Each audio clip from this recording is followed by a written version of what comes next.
সাদা কাটা জমা দিয়ে সে পাশ করবে। এরপরে কি বলবে সে?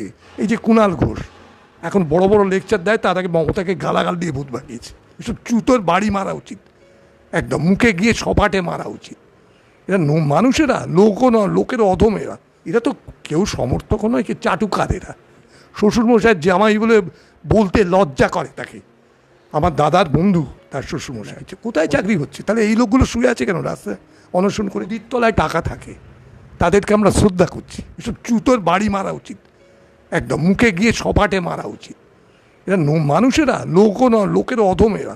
এই যে কুণাল ঘোষ এখন বড় বড় লেকচার দেয়, তার আগে মমতাকে গালাগাল দিয়ে ভূত বানিয়েছে। তারপরে জেলে গেল।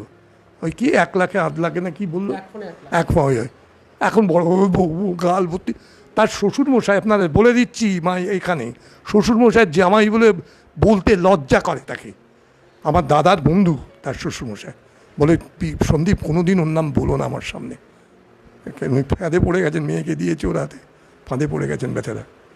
এই তো অবস্থা। সে এখন চাটু, এরা তো কেউ সমর্থক নয়, কি চাটুকার এরা। স্তাবকও বলবো না, চাটুকার এরা।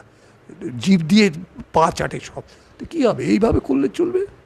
আমার সঙ্গে দেখালো তো যে কি হবে না, দেখা হওয়ার চান্স খুব কম। আমি মুখে গালাগাল দেবো, একদম সামনে গালাগাল দেবো। নোংরা লোক সব।